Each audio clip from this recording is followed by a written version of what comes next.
वंदे भारतम की पिछली कड़ियों में आपने देख लिया होगा कि राह ने कैसे पाकिस्तान के दो हिस्से करके जहां एक नए देश बांग्लादेश को बनाने में मदद की, तो वहीं अकेले अपने दम पर सिक्किम जैसे छोटे लेकिन अलग देश का भारत में विलय करवा दिया। जब कोई एजेंसी इतनी ताकतवर हो जाए तो राजनीति में उसका फायदा उठाने की कोशिश भी होती है, तो कई नेता उनसे डरते भी हैं। लेकिन इतिहास कहता है कि जब जब सरकार ने एजेंसीज को अपना काम करने दिया है, उसने सरकार और एजेंसीज दोनों का नाम रोशन किया है। लेकिन जब एजेंसीज नेताओं से वफादारी निभाने लग जाए तो नेताओं को भले उसका खूब फायदा हो, लेकिन एजेंसीज ना घर की बचती है ना घाट की। ये मैं नहीं, राह का गुजरा कल कहता है। 1962 और 1965 के युद्ध में सबसे ज्यादा चोट भारत ने खाई थी, तो वो खुफिया सूचनाओं के मामले में ही खाई थी।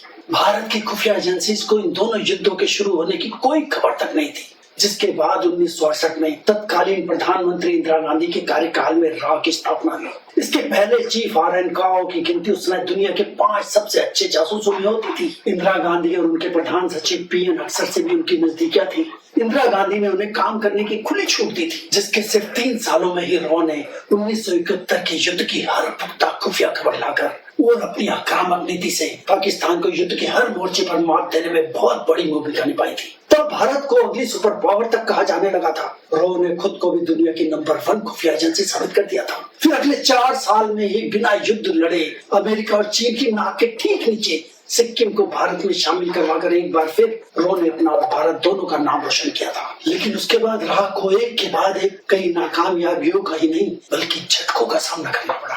भारत के ही राजनेताओं और अधिकारियों की बदौलत राह को दूसरे देशों में अपने कई जासूसों को खोना पड़ गया। पंजाब और कश्मीर में पाकिस्तान से भर भर कर आतंकवादी आते रहे। दुश्मन कारगिल पर चढ़कर बैठ गया और हमें उसकी कोई खबर नहीं हुई।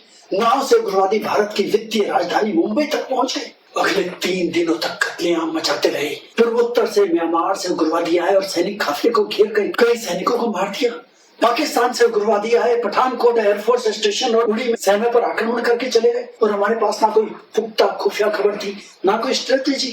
और तो और दिल्ली से संसद भवन तक उग्रवादी पहुंच गए और अगले कई दशकों तक राह को खुशी मनाने का वैसा कोई बड़ा कारण नहीं मिला जो उसे 1971 के पाकिस्तान युद्ध और सिक्किम के भारत विलय के समय मिला था। जब 1971 में भारत की भारी खुफिया एजेंसी राह ने सेना की मदद से एक नए देश को आजाद कराकर जासूसी की दुनिया में अपने धमाकेदार आगमन की घोषणा की थी, तब ऐसा लग रहा था कि अब राह से आगे कोई निकल ही नहीं सकता। वो अजय है। लेकिन सिर्फ 4 ही सालों में अचानक ही ऐसा बहुत कुछ हुआ, जिसके बाद बांग्लादेश में जिस भारत और राह जिन्हें बांग्लादेश में नायक का सम्मान मिलता था, खलनायक माने जाने लगे। जिस पाकिस्तान की ज्यादतियों के विरोध के चलते बांग्लादेश का जन्म हुआ था, उसी पाकिस्तान में राह के स्पाई मास्टर पाकिस्तान और चीन को बांग्लादेशी सरकार में घुसपैठ करते और प्रशासन में चुपचाप आगे बढ़ते हुए देखते रहे। बांग्लादेश का वो काला इतिहास जब भारत की नाक के ठीक नीचे बांग्लादेश के चुने हुए राष्ट्रपति मुजीबुर रहमान के परिवार की 20 लोगों के साथ हत्या कर दी गई थी और भारत सिर्फ देखता ही रह गया। जो मिला बड़े से लेकर 10 साल के बच्चे तक किसी को नहीं बख्शा गया। 1971 से 1975 तक सिर्फ 4 सालों में ऐसा क्या हो गया कि भारत के ही बनाए हुए देश बांग्लादेश में पाकिस्तान और अमेरिका ने बहुत बड़ा खेल कर दिया। जिस राह को जन्म के सिर्फ 3 साल में ही दुनिया की नंबर 1 खुफिया एजेंसी कहा जाने लगा था, वही खुफिया एजेंसी इतनी मजबूर या नाकारा कैसे साबित हो गई कि वो अपने पड़ोस में होने वाले तख्ता पलट को ही नहीं रोक सकी। क्या राह को पहले से खबर थी कि बांग्लादेश में कुछ बड़ा होने जा रहा है, जिसे जानने के बाद भी राह के बॉस आर.एन. काओ बस हाथ पर हाथ रखकर बैठे रहे? ये किसकी नाकामयाबी थी? शेख मुजीबुर रहमान सरकार की, भारत सरकार की, राह की या किसी और की होशियारी ने इन सभी को फेल कर दिया था? तो कहानी 1971 के युद्ध के खत्म होने से शुरू करते हैं, जिसके खत्म होते ही साल भी खत्म हो गया था। 1972 का नया साल दुनिया के नक्शे पर नया देश लेकर आया। शेख मुजीब ने इस नए देश की सत्ता संभाली और युद्ध से तहस नहस बांग्लादेश के पुनर्निर्माण में लग गए। भारत ने 1972 में बांग्लादेश से अपनी सेना और अन्य अधिकारियों को वापस बुलाने का फैसला किया और राह का काम भारतीयों को दिल्ली वापस लाना था, जिनमें से ढाका में केवल राजनयिकों को पर्दे के पीछे बातचीत के लिए छोड़ दिया गया। इसी के साथ राह अपने बाकी उद्देश्यों में लग गई। ये कहना गलत नहीं होगा कि बांग्लादेश के बनने के उद्देश्य के साथ ही राह ने कुछ हद तक बांग्लादेश की तरफ अपनी पीठ कर ली थी। वैसे राह के कुछ लोगों का कहना था कि राह ने ऐसा बांग्लादेश के राष्ट्रपति मुजीब के कहने पर किया था, जिन्होंने तब राह से कहा था कि वो बांग्लादेश से अपने सारे मिशन बंद कर दे। कुछ समय तक ना मुजीब को अपनी गलती का एहसास हुआ, ना ही राह को। जिस तरह हर रात के बाद सुबह आती है, उसी तरह हर उजाले के बाद रात भी आती है और कभी कभी ये रात काली अंधियारी रात भी बन जाती है। 1975 आते आते मुजीब के हाथों से चीजें निकलने लगी, भ्रष्टाचार बढ़ने लगा और भाई भतीजावाद को शय मिलने लगी। लोगों के साथ साथ सेना में भी असंतोष बढ़ने लगा और फिर 15 अगस्त 1975 की सुबह जब भारत ने स्वतंत्रता दिवस मनाया, इसी दिन मेजर डालिम के नेतृत्व में बांग्लादेश सेना के अधिकारियों के एक समूह ने धन मंडी में बने हुए एक घर पर हमला बोल दिया। ये घर बांग्लादेश के किसी आम आदमी का नहीं था, बांग्लादेश के राष्ट्रपति शेख मुजीब का था। मेजर डालिम भी बांग्लादेश के स्वतंत्रता संग्राम का एक सिपाही रह चुका था, लेकिन अब शेख मुजीब का एक बहुत बड़ा विरोधी बन गया था। इस दुश्मनी की शुरुआत तब हुई थी जब उन्होंने शेख मुजीब से बांग्लादेश रेड क्रॉस के अध्यक्ष और शेख के नजदीकियों में से एक, जो भ्रष्टाचार के लिए कुख्यात थे, उस गुलाम मुस्तफा की शिकायत की थी। जिसके बाद जब मुजीब ने मुस्तफा के खिलाफ कोई कार्रवाई नहीं की तो डालिम ने कई दूसरे अधिकारियों के साथ मिलकर शेख मुजीब के घर पर धावा बोल दिया। जब ये लोग मुजीब के घर में घुसे तो मुजीब को लगा कि वो गलती से उनके घर में घुस आए और वो गोलीबारी को सुनकर सीढ़ियों से नीचे आ रहे थे कि उन पर गोलियां चलाकर उनका अंत कर दिया गया। उसके बाद भी सेना की एक टुकड़ी यही नहीं रुकी, पूरे घर में ढूंढ ढूंढ कर मौत का तांडव शुरू हुआ। मुजीब की पत्नी, उनके दूसरे पुत्र जमाल, दोनों बहुओं को ही नहीं 10 साल के सबसे छोटे बेटे रसेल मुजीब तक को नहीं बख्शा गया। बेरहम तरीके से मारने के बाद उन्हें किसी के कंधे पर नहीं बल्कि घसीटते हुए घर से बाहर लाया गया और खड़े हुए ट्रक में फेंक दिया गया। बांग्लादेश में इतनी बड़ी घटना घटी तो सबसे ज्यादा सवाल बांग्लादेश की किसी एजेंसी पर नहीं बल्कि भारत की खुफिया एजेंसी राव पर उठे थे। ऐसा वह नहीं कि राव को इसकी खबर नहीं मिली थी। राव को तो उस एक एक अफसर का नाम तक मालूम था जो पर्दे के सामने ही नहीं बल्कि पर्दे के पीछे भी थे। बांग्लादेश बनने के बाद राव के चीफ खाओ को बांग्लादेश की खुफिया खबरें मिलती रहती थी। जून 1975 को पान सुपारी एक्सपोर्ट करने वाला एक बिजनेसमैन ढाका में एंटर हुआ था। यहाँ उनकी मुलाकात बांग्लादेश के राष्ट्रपति शेख मुजीबुर रहमान से हुई थी। मुजीब को लगा था बिजनेस पर बात होगी, लेकिन बीच मीटिंग में इस शख्स ने राष्ट्रपति को एक ऐसी बात बताई जो उनके पैरों से जमीन खिसका सकती थी। इस आदमी ने मुजीब को बताया कि उनका जल्द ही तख्ता पलट होने वाला है। इतना ही नहीं, तख्ता पलट कौन करने वाला है उस शख्स ने तो राष्ट्रपति को ये सब बता दिया था। 1 घंटे चले इस मीटिंग में राष्ट्रपति को समझाने की कई कोशिशें की गई, लेकिन सब फेल। मुजीबुर रहमान नहीं माने। उन्हें इस पर यकीन ही नहीं हुआ कि पान सुपारी वाला बिजनेसमैन कोई और नहीं बल्कि खुद काफी थे। बांग्लादेश में जो घटना कुछ दिनों पहले होने वाली थी अब हो चुकी थी। उस समय भारत की मीडिया की बदौलत एक आम राय बन चुकी थी बांग्लादेश में उस तख्ता पलट के पीछे अमेरिका की एजेंसी CIA है। इसके बाद तो भारत में विरोध रैलियों की बाढ़ आ गई। पश्चिम बंगाल कांग्रेस पार्टी के युवा नेता प्रिय रंजन दास मुंशी, कम्युनिस्ट सांसद भूपेश गुप्ता और CPI front world peace council के महासचिव रमेश चंद्र सहित कई नेताओं ने CIA पर मुजीब के हत्यारों का समर्थन करने का आरोप लगाया। रमेश चंद्र ने तो यहाँ तक दावा कर दिया कि जब उन्होंने अप्रैल 1975 में ढाका का दौरा किया था, उन्हें तो तब ही पता चल गया था कि कई CIA एजेंट बांग्लादेश में सहायता देने वाली सोसाइटी में स्वयं सेवक के रूप में काम करते थे। उन्होंने मुजीब से इसका जिक्र भी किया था, जिन्होंने कहा था कि वो सब जानते हैं। कांग्रेस पार्टी के अखबार जुगांतर में एक लेख छपा जिसमें ढाका में हुए तख्ता पलट में अमेरिकी राजदूत डेविस पोस्टर तक को शामिल बताया, जिससे नई दिल्ली में अमेरिकी दूतावास बहुत नाराज हुआ। अमेरिकी दूतावास के दबाव के बाद जुगांतर को अखबार के 18 नवंबर के अंक में छपी खबर के लिए माफी मांगनी पड़ी, लेकिन रॉ के स्पाई मास्टर वर्मा और भारतीय विदेश मंत्रालय के डिप्टी सेक्रेटरी S चट्टोपाध्याय की रिपोर्ट्स में CIA और ISI के शामिल होने के कई कारण मौजूद थे। ढाका और अन्य शहरों में कुछ पोस्टर दिखाई दिए जिनमें संयुक्त राज्य अमेरिका की खुफिया एजेंसी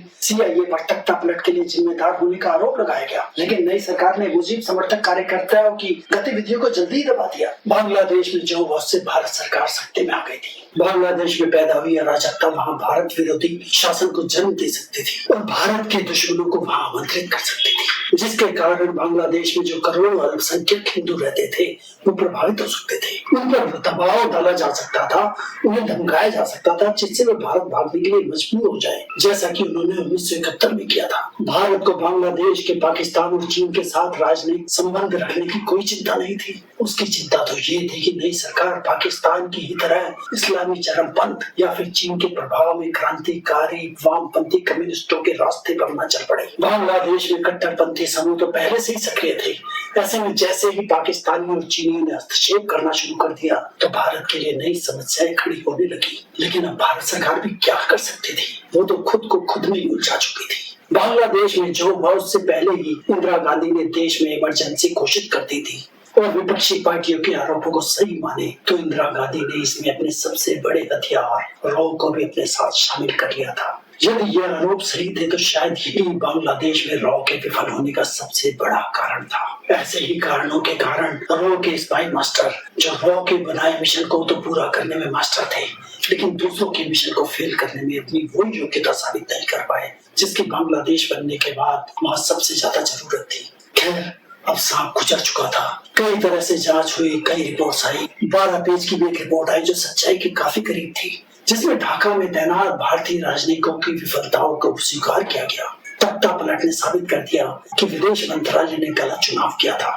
इन सभी जांच का सबसे अच्छा पहलू ये रहा, इसके बाद भारत में एक दूसरे पर उंगलियां उठाने की बजाय गलतियों को सुधारने की कोशिश हुई और जल्दी ही रॉ ने जर्मनी में अपना एक मिशन पूरा कर दिया। जिस समय मुजीब की हत्या हुई थी उस समय उनकी 2 बेटियां जर्मनी में थी। शेख हसीना ने जर्मनी में अपनी परमाणु वैज्ञानिक पति के साथ जुड़ने के लिए बांग्लादेश छोड़ दिया था, इसीलिए वो और उनकी बहन बच गई, लेकिन अब उनकी जान खतरे में थी। यूरोप में ऐसी कई पाकिस्तानी समर्थक और मुजीब विरोधी ताकतें मुखर हो गई थी। ऐसे में राजीव कौर तुरंत सक्रिय हो गए। भारत सरकार ने शेख हसीना को सूचना भेजी कि वो दिल्ली आ जाए, जहाँ से वो अपने देश वापस जा सकेंगे। रॉ और विदेश मंत्रालय के अधिकारियों की मदद से दिल्ली आने के बाद शेख हसीना के पूरे परिवार को नए नाम, नई पहचान के साथ पंडारा रोड पर एक घर दिया गया। उनके पति को भारत में एक नई नौकरी दी गई। यहाँ आने के बाद शेख हसीना को पहली बार पता चला कि अब उनके परिवार में उन दोनों बहनों के अलावा कोई जीवित नहीं है। कुछ महीने नहीं, कई सालों तक शेख हसीना और उनका परिवार नई पहचान के साथ वहाँ रहे। आज कहा जा सकता है कि शेख हसीना ही वो सबसे ताकतवर हथियार थी जिससे भविष्य में बांग्लादेश की तकदीर फिर से लिखी जा सकती थी। उस समय रॉ ने सिर्फ शेख हसीना को नहीं बचाया था, बल्कि बांग्लादेश का भविष्य बचा लिया था। लेकिन तब ये सिर्फ एक आम भविष्यवाणी ही थी। भारत ने भले ही गलतियों को सुधारने की कोशिश की, लेकिन बांग्लादेश में ऐसा कुछ नहीं हुआ। सिर्फ 3 ही महीनों में बांग्लादेश में एक बार फिर बगावत हुई, फिर सरकार बदली। इसके भी 3 दिन बाद फिर बगावत हुई, अब फिर सरकार बदली।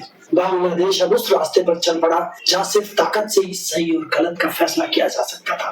भारतीय जासूसों को पता था कि बांग्लादेश में कुछ मुट्ठी भर बड़ी ताकतें ही नई सरकार के विरोध का झंडा उठाए हुए। पहले मुजीब वाहिनी थी जिसकी स्थापना शेख मुजीब ने की थी, लेकिन अब ये धीरे धीरे जन समर्थन खो चुकी थी। शेख मुजीब की आवामी लीग पार्टी तख्ता पलट के तुरंत बाद एक राजनीतिक ताकत के रूप में निष्क्रिय हो गई थी, क्योंकि उसके बचे हुए जीवित नेता नए शासन के समर्थकों के रूप में देखे जाने की चाहत में जहाज से कूद गए थे। कादर वाहिनी, जिसने अब्दुल कादर सिद्दीकी के नेतृत्व में बांग्लादेश की मुक्ति में भाग लिया था, अंतरिम सरकार का विरोध करने वाला सबसे सक्रिय उग्रवादी समूह था, जिसका नेतृत्व वस्तुतः जिया उर रहमान ने किया था। हालांकि इस समूह का सक्रिय संचालन क्षेत्र पगना और बोगरा जिलों में छिटपुट गतिविधियों के साथ मेमन सिंह क्षेत्र तक ही सीमित था। कादर की ताकत भी सीमित थी।